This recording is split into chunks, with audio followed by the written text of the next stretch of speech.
reçu. Ça veut dire que quelqu'un a partagé ça avec Paul. Tu vois. Et il dit que je l'ai reçu aussi, cet évangile. Non, ce n'était pas sur le chemin de Damas. Parce que Jésus n'a pas partagé l'évangile avec Paul.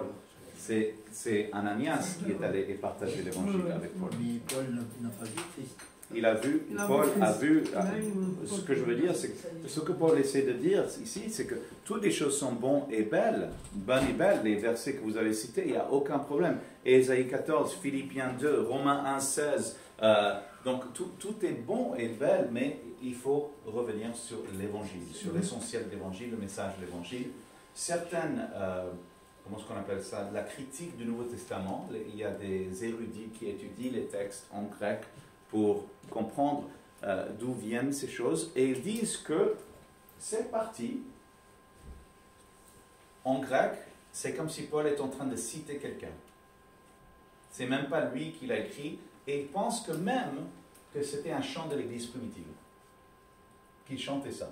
Et on voit qu'il y a un peu de répétition, comme des refrains, selon les Écritures, comme un chœur qui peut se répéter dans un chant, comme on a chanté tout à l'heure, lai, lai, lai, qui se répète de la même manière, peut-être que c'était un chant. Voilà. Ok, très bien, l'évangile.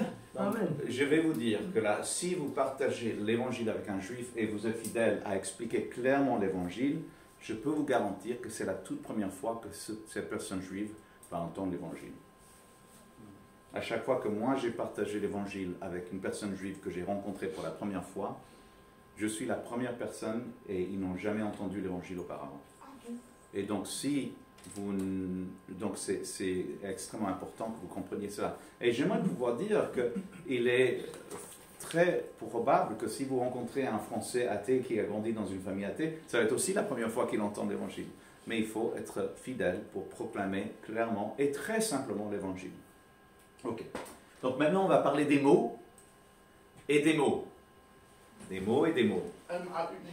M-A-U-X et M-O-T-S. Les mots peuvent avoir beaucoup de sens pour vous et pour moi, et un sens complètement différent pour d'autres cultures et d'autres peuples, et surtout pour le peuple juif.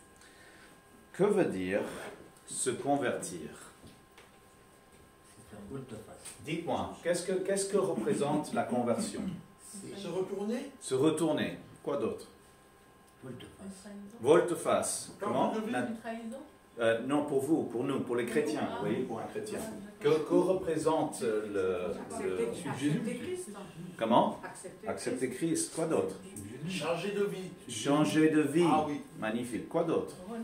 Renaître. Par le baptême aussi. Le baptême. Quoi d'autre? S'engager. S'engager. Quoi d'autre? Allez-y. Reconnaître que Jésus est Seigneur. Né de nouveau. Naître de nouveau. Abandonner son ancienne vie. Abandonner son ancienne vie. Quoi d'autre? Oh, mais c'est magnifique. Ça me donne envie de me convertir, de vous entendre. Mais pas pour un... Alors, qu'est-ce que ça veut dire convertir pour un juif? Oui, c'est une connotation assez violente. Avant, j'étais avec le PSG, maintenant je suis avec OM. Alors, moi aussi. Et tout comme dans les matchs, tout comme à la fin des matchs ça tourne mal au vinaigre, aussi pour les juifs, c'est changer d'équipe, c'est trahison, c'est violence, c'est infidélité, c'est nier tout ce qui est bien, mon éducation, l'éducation de mes parents. Et donc, mais souvent on utilise ce mot conversion. Pourquoi? Ce mot conversion se trouve dans le Nouveau Testament. C'est un mot bien biblique. Alors, mais dans le Nouveau Testament, quand ils ont... Donc, vous êtes au courant de ce que c'est que la Septante? Vous savez ce que c'est que la Septante? C'est une version de la Bible. La Septante est une traduction de l'Ancien Testament en grec, faite par les rabbins 150 à 200 ans avant Jésus. Et donc, le Nouveau Testament, quand il cite l'Ancien Testament, il cite cette version grecque traduite par des rabbins. Donc, dans l'Ancien Testament, les prophètes appellent souvent à la repentance, n'est-ce pas? Et donc, les rabbins, quand ils ont vu le mot repentance, ils vont dire, bon, pour des Grecs qui ne comprennent pas la repentance, et parce que les Grecs étaient une culture païenne, et les rabbins ont dit, ce que les prophètes disent repentance, pour vous les païens, ça veut dire c'est une conversion. Il faut changer, quitter votre religion païenne et venir à la vraie foi dans le Dieu Abraham, Isaac et Jacob. Donc ça, c'est l'origine du mot conversion. Donc le Nouveau Testament prend cette même idée de repentance, parce que pour les Juifs, ce n'est pas une conversion à changer à une autre religion, mais souvent le message prophétique était « revenez au Dieu de vos pères ». Donc dans le Nouveau Testament, il réutilise ce mot conversion qui a été utilisé par les rabbins pour traduire la Bible en grec. Voilà. Donc c'est de là que vient le mot conversion. Mais le mot conversion n'est pas une question de convertir à une autre religion, c'est une question de conversion de cœur. De cœur. Voilà. Donc, à cause de tout cela, à cause de tout ce qu'on a parcouru, le méta-récit, la conversion, l'infidélité, le message de l'évangile, il y a certains non-dits qui vont être là. Et il faut comprendre que quand vous avez une personne juive ou non juive, peu importe, devant vous, vous allez témoigner, elle va avoir une objection, quelconque, peu importe. L'objection peut être si Dieu existe, pourquoi il y a de souffrances dans le monde, si Jésus est vraiment le Messie, pourquoi il n'y a pas de paix sur la terre. Et il y a des réponses. Comment est-ce qu'on peut croire dans la Bible, quand le texte de la Bible, on sait qu'ils ont été écrits 300 ans après les faits, ou que c'est une religion, c'est les hommes qui ont inventé la religion et non pas Dieu qui a parlé, etc. Plein de réponses. Okay. Mais il y a, donc ça c'est ce genre d'exemple qui vont donner comme réponse. Le christianisme et Jésus, c'est pour les goïms, c'est pour les non-juifs, c'est pas pour nous, c'est une autre religion. Ou encore, la judaïté est une façon de vivre, ce qui est vrai. Le judaïsme n'est pas une religion, on croit des choses, c'est ce qu'on doit faire. Okay? Ou encore, les juifs sont bien unissants, pourquoi est-ce que vous ne laissez pas tranquille? On est bien, pourquoi est-ce que vous cherchez à le changer? Oui. La judéité, c'est pas pareil que juif. Comment? C'est pas pareil que juif, judéité. La judéité, ça veut dire le fait que les juifs, c'est un peuple, des individus. Le judaïsme, c'est une religion. Et la judéité, c'est toute la culture et toute la manière de vivre juive des juifs. Donc c'est pour ça que la judéité. Et les juifs sont bien comme ils sont. Vous savez ce que c'est? En fait, en général, il y a bien sûr des exceptions, même des exceptions très importantes. Les juifs vont bien. Ils vont bien culturellement, ils vont bien intellectuellement, ils n'ont pas de gros problèmes de tabagisme, de SDF, de toxicomanie, de drogue. Et ils sont souvent des gens qui contribuent à la société. Ils sont médecins, ils sont comptables, ils sont des piliers de la société. Alors, les juifs sont bien, ils vont bien. Mais nous croyons que Jésus nous sauve de nos péchés. Et tout le monde est pécheur. Donc, on a tous besoin de Jésus. Donc, même si en apparence, les choses vont bien, spirituellement, les choses sont autres. Il y a une réalité spirituelle. Mais voici, si jamais l'évangile commence à vraiment toucher, si jamais la personne est vraiment interpellée, si jamais le Seigneur l'appelle, il y a des choses qu'elle ne va pas vous dire. Il y a des choses que les Juifs ne vont pas vous dire, mais qui reflètent leur vraie objection. Okay? Leur vraie objection et leur vraie question. Donc encore, si Dieu existe, pourquoi il y a des souffrances dans le monde? Il y a une réponse à cela. Si Jésus est le Messie, pourquoi il n'y a pas de paix sur la terre? Il y a des réponses pour cela. On ne peut pas se fier à la Bible, parce que la Bible a été écrite par des hommes 300 ans après les faits, et ce n'est pas un livre d'histoire, ce n'est pas fiable. Il y a des réponses à cela, il n'y a pas de problème. Mais ce n'est pas ça la vraie objection. La vraie objection, elle ne va jamais être dite. Voici les vraies objections des Juifs. Je ne serai plus juif. Ouais. Alors qu'est-ce qui se passe quand on vous dit, vous ne serez plus français ou algérien, ou ça touche à votre être profond. C'est comme une mort. Et qui souhaite ça? Mais bien sûr, encore, je parle des couches, et le méta-récit dont on a parlé nous aide à comprendre cela. Je trahirai ma famille, mes ancêtres, mon héritage. Alors, il y a des gens qui ont des meilleures relations avec leur famille que d'autres, mais en général, les gens qui viennent de l'Orient, ou du Moyen-Orient, ou d'Afrique du Nord, ont un poids familial très important.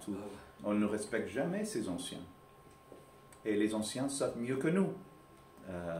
Ou encore, si on parle des juifs ashkénazes qui ont beaucoup souffert dans la Shoah, les familles qui ont beaucoup souffert ensemble sont encore plus soudées que les familles qui n'ont pas. Donc pourquoi est-ce que je vais infliger du mal à des gens qui ont eux tellement souffert et qui m'ont éduqué à être une bonne personne? Et aujourd'hui je suis une bonne personne, un citoyen qui contribue à la société. Je veux pas trahir ma mère. Elle ne m'a fait que du bien toute ma vie. Pourquoi est-ce que je vais le trahir au risque qu'elle ne me parle plus? Pourquoi est-ce que je veux lui faire du mal à quelqu'un qui m'a fait que du bien toute ma vie? Il y aura des conséquences graves. Peut-être au travail. Je vais perdre mes clients, ou les voisins vont plus pouvoir me parler, ou mes enfants ne pourront plus, avec leurs voisins et leurs amis, ça va changer. Donc voilà les choses silencieuses, non dites. C'est un peu comme les Arabes et nous. Hein. Ouais. Si jamais on un petit peu comme elle là. va vous courir après vous et Tout à fait. Donc, comment y faire? Comment aller de l'avant? Oh, c'est bien.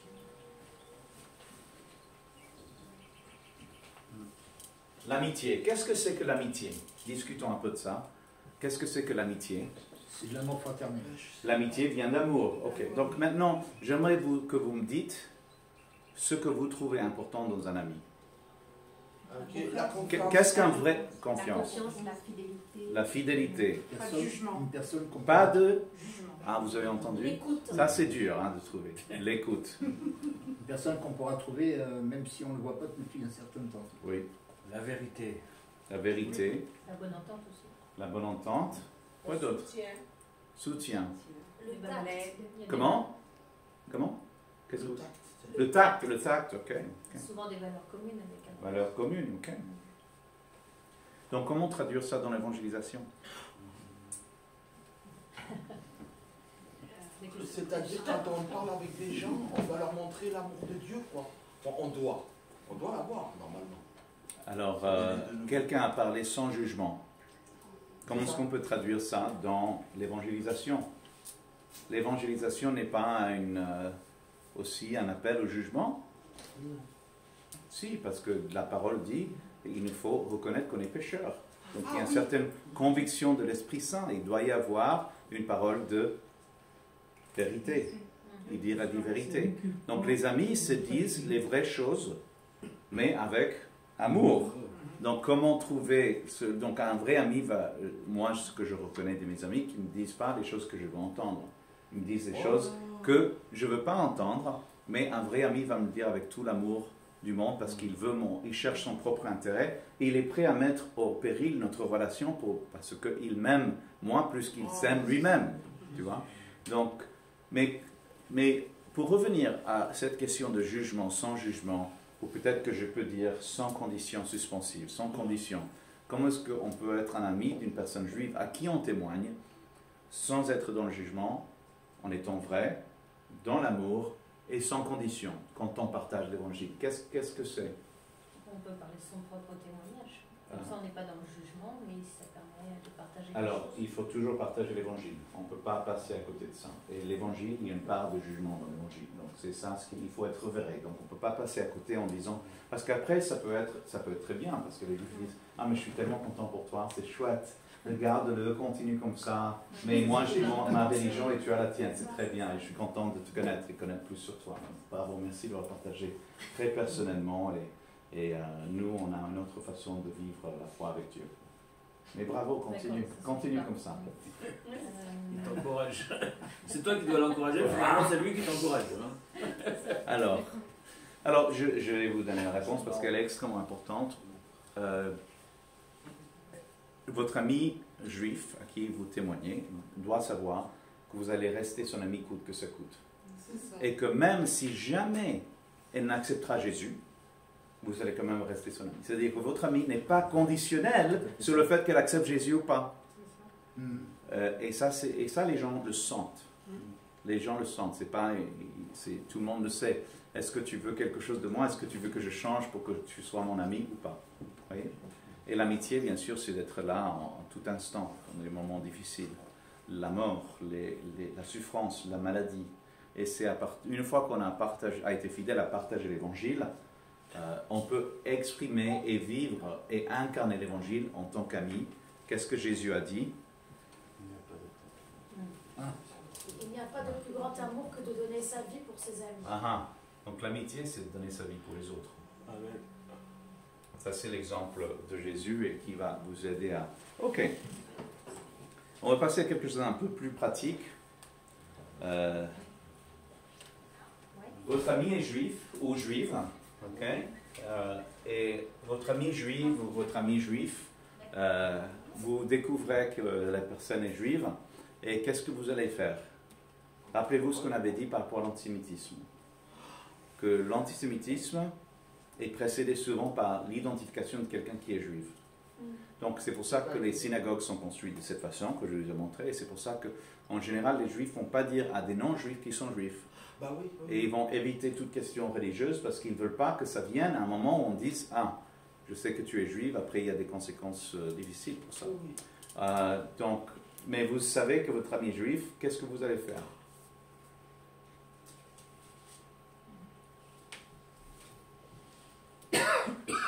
Je comprends pas votre question. En fait. Alors, ce que je veux dire, c'est qu'il y a de l'ambiguïté. Et la personne juive ne veut pas être découverte en tant que juive, mais vous savez qu'elle est juive, et peut-être qu'elle sait que vous soupçonnez qu'elle est juive. Et là, on est dans une situation ambiguë. Et tu vas passer de ce stade au stade d'amitié et d'aller plus loin dans l'évangélisation. Donc, comment faire dans cette situation ambiguë? Il faut manifester plus d'amour envers la Oui. personne. Mais par rapport à cette question de vous avez découvert que votre collègue ou votre ami ou votre voisin est juif. Et je crois qu'il faut lui dire tout simplement que vous voulez communiquer à elle, que vous savez que la personne est juive. Et que la découverte de cette nouvelle vous donne de la joie. Voilà. Nous réjouit le cœur. Et ça, ils ne vont jamais comprendre et ils n'ont jamais, je peux vous garantir, que tout comme ça va être la première fois que quand vous racontez l'évangile, ils vont l'entendre pour la première fois. Et je peux vous garantir, si vous voyez, si vous dites, si vous communiquez à elle que vous savez qu'elle est juive et vous communiquez cette connaissance ou cette découverte par la joie, ça va être un changement de relation positif dans votre relation avec ces personnes. Ça veut dire que quelque part, elle peut baisser ses gardes autour de vous. Parce qu'ils savent que vous êtes bienveillant et que vous aimez le peuple juif. Et comment est-ce qu'on peut communiquer à une personne qu'on aime le peuple juif? Pour les ramener à la Bible et ramener à l'évangile. On parle de Yeshua. On parle de Yeshua, oui, directement, on va y arriver. Mais je parle par rapport à sa judéité. Pourquoi est-ce que, ok, donc laissez-moi vous poser une autre question. Pourquoi est-ce que le fait que quelqu'un soit juif vous remplit de joie? Pourquoi est-ce que ça vous donnerait de joie? Parce qu'elle connaît plus de choses. Parce que c'est une bénédiction. Elle a la connaissance de l'Ancien Testament en profondeur. Alors, on va découvrir que non. Que absolument pas. Mais on va découvrir ça plus tard. Quoi d'autre? Parce que Nora dit c'est une bénédiction. On a le même Dieu. Parce qu'on a le même Dieu. Quoi d'autre? Mais c'est par rapport au fait que lui-même est né dans ce peuple. Que Yeshua est juif, que votre sauveur, la personne qui a changé votre vie, était juive. Quoi d'autre? Oui, la Bible. On peut dire la Bible. La Bible vient des Juifs. L'Ancien et le Nouveau Testament a été écrit par des Juifs. La présence d'une personne juive dans la société française aujourd'hui nous aide à comprendre que Dieu garde ses promesses, qu'il est fidèle à ses promesses. Les Juifs existent aujourd'hui parce que Dieu est fidèle. Donc vous avez devant vous, d'une manière très concrète, un exemple de la fidélité de Dieu. Donc toutes ces choses, vous pouvez amener dans votre conversation pour leur aider à comprendre que c'est pas juste du blabla, c'est une vraie joie que vous avez à la rencontrer. Ok. Ah oui, donc pour revenir à ça, il y a plusieurs fêtes juives dans l'année et il faut profiter de toutes ces fêtes pour souhaiter à votre voisin ou à votre voisine ou à votre collègue joyeuses fêtes ou bonnes fêtes de Rosh Hashanah, de Pâques, Pessah, de Hanouka, d'autres choses. Donc il y a 7 occasions au moins, même plus, pour souhaiter, pour dire à la personne juive que ça vous donne de joie et que vous êtes un ami. Donc souhaitez de bonnes fêtes à vos amis et vos voisins juifs. Maintenant on va venir à des questions. Comme je vous ai dit, et comme vous voyez, j'aime beaucoup poser des questions et j'aime beaucoup qu'on me pose des questions. Et ça, c'est une culture juive. La culture juive, elle est comme ça. On est rempli de questions. D'ailleurs, des fois, la question est plus importante que la réponse même. Donc, on va parler des questions percutantes et pertinentes. Une question qui est très juste, c'est qu'une question de quelqu'un qui veut apprendre quelque chose. Vous pouvez valoriser la personne juive en disant « j'aimerais apprendre certaines choses de vous ». Comme tu as dit, mais ce n'est pas forcément de la Bible dont ils vont pouvoir vous aider, mais surtout de la culture juive. Donc par exemple, vous pouvez lire, on étudie parfois les fêtes juives à l'église ou la culture juive à l'école d'évangélisation où je suis étudiant. Comment est-ce que ça se passe, les fêtes juives chez vous? Qu'est-ce que vous faites? Expliquez-moi. J'aimerais un jour assister, est-ce possible de venir? Voilà. Ou une question plutôt directe, comme tu as dit.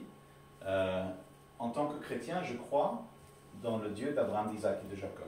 Je crois qu'on a le même Dieu. Je suis convaincu qu'on a le même Dieu. Et ça, c'est votre Dieu, c'est mon Dieu. Et j'aime beaucoup lire l'Ancien Testament et ça m'enrichit, etc. Mais vous, par rapport à Jésus, quels sont vos sentiments par rapport à Jésus? Voyez la question qui est directe et il va dire c'était un prophète ou c'était un rabbin. Et qu'est-ce que vous pouvez dire à ça, que c'est un prophète ou un rabbin? Je voulais vous demander, oui, vas-y, Nora. Paraît-il, il ne faut pas jamais dire Jésus, il faut dire Yeshua. On m'a toujours insisté. Non, c'est évangile un monsieur ou une dame. Alors, rappelez-vous qu'on a parlé des mots et des mots. Oui, okay. Alors, Yeshua est le nom d'origine de Jésus en hébreu. C'est ce que sa mère l'appelait. C'est ce que les disciples l'ont appelé. Mais aujourd'hui, si vous parlez de Yeshua à une personne juive, elle ne veut pas savoir de qui vous parlez. Parce qu'aujourd'hui, on ne reconnaît pas Jésus d'une manière culturelle comme un juif. Même si Jésus était 100% juif, même si à une époque, les non-juifs n'avaient pas accès à Jésus parce qu'ils ne comprenaient pas l'hébreu, ils n'habitaient pas en Israël. Il n'y a pas plus juif que Jésus, mais aujourd'hui, à cause de peut-être l'iconographie dans les églises, les statues, on perçoit Jésus comme un dieu grec, comme un genre de fils de Zeus ou quelque chose comme ça. Il est étranger à nous, juifs, aujourd'hui. Donc si vous dites Yeshua, ils ne vont pas savoir de qui vous parlez. Ils vont peut-être penser que vous parlez de Josué dans la Bible, parce que Josué dans la Bible, en hébreu, on l'appelle Yeshua. Ah oui. Oui. Donc, il faut parler de Jésus et peut-être poser la question à votre ami juif. Est-ce que vous savez comment on dit Jésus en hébreu? Ça, c'est une bonne question, pour leur aider à comprendre l'identité. Mais j'allais poser une question. Quelle était la question dont je... Vous parlez du fait qu'un juif puisse dire bon c'est un rabbin ou alors ah oui, merci. La personne juive, quand vous posez cette question-là, la question directe, et elle vous dit quelque chose comme Jésus était un rabbin ou un prophète, qu'est-ce que vous pouvez dire à ça?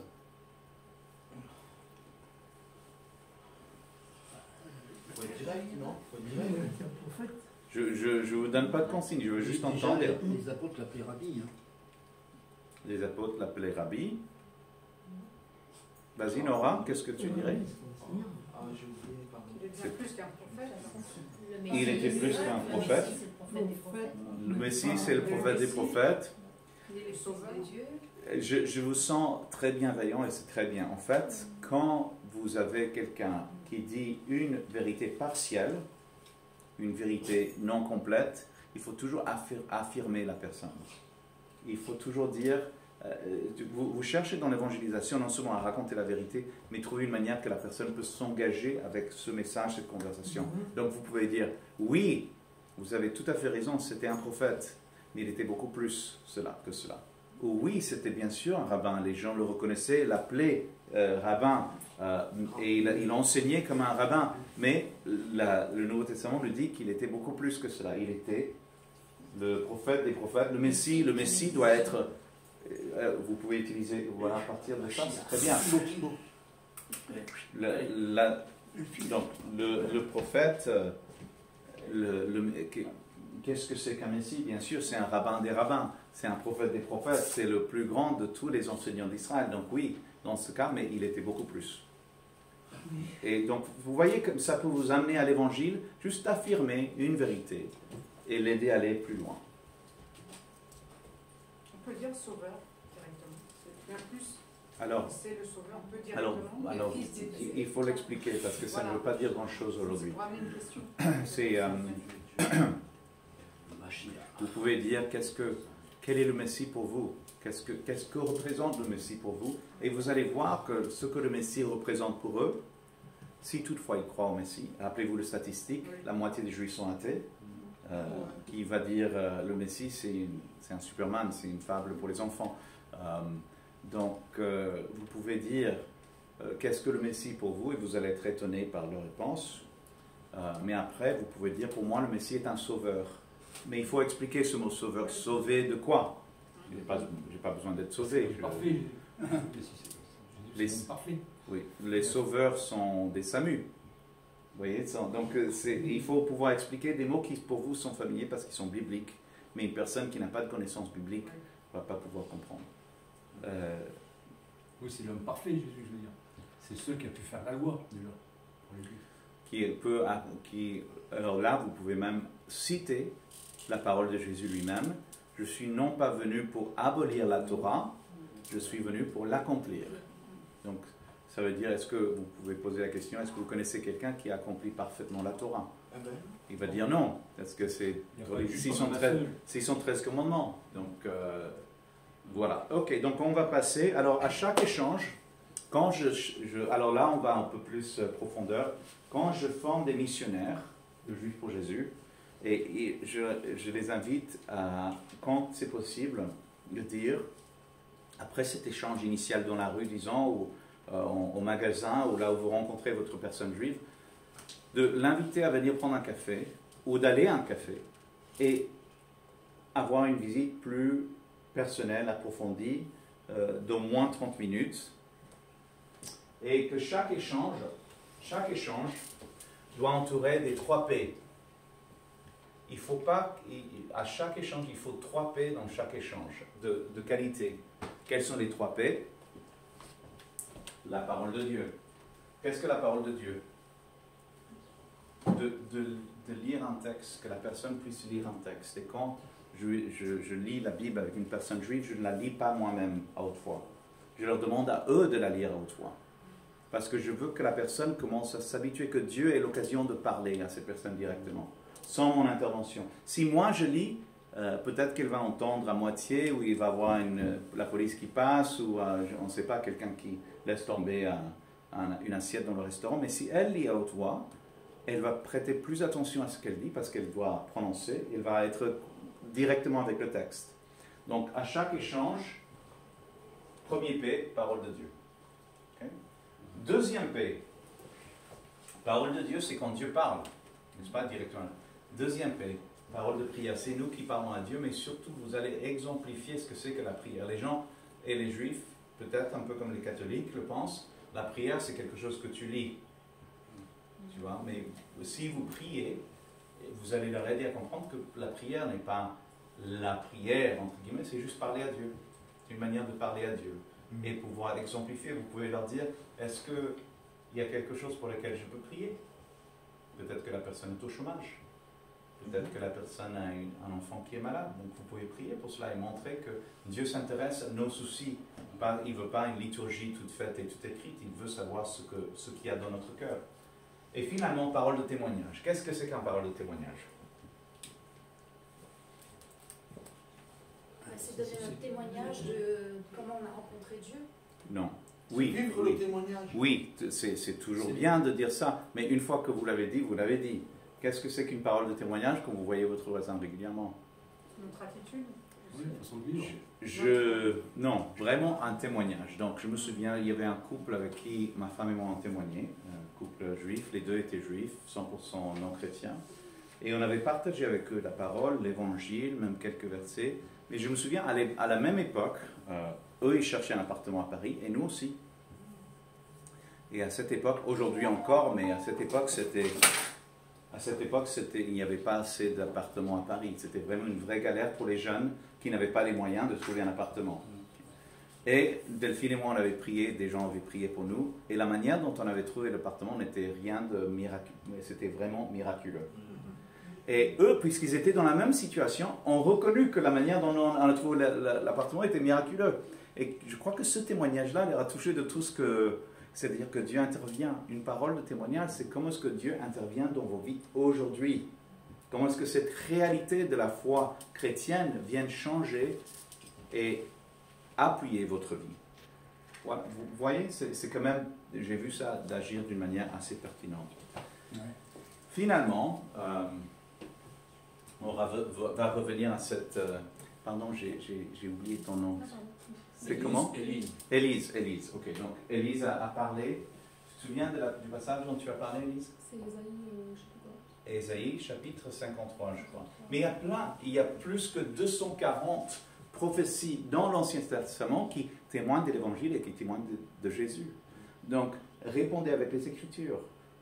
Soyez prêts à connaître le passage Ésaïe chapitre 53 ou Psaume 22. Oui, vas-y, Élise. En fait, je crois que c'était avec Pascal, il nous avait expliqué que justement les Juifs, enfin en tout cas les enseignants pouvaient faire l'impasse sur certaines prophéties, sur ce passage. Ouais, entre autres, oui, les rabbins qui Ils ne le le lisent lisent pas pas dans pendant la le synagogue, sabbat. ils ne le lisent pas, oui.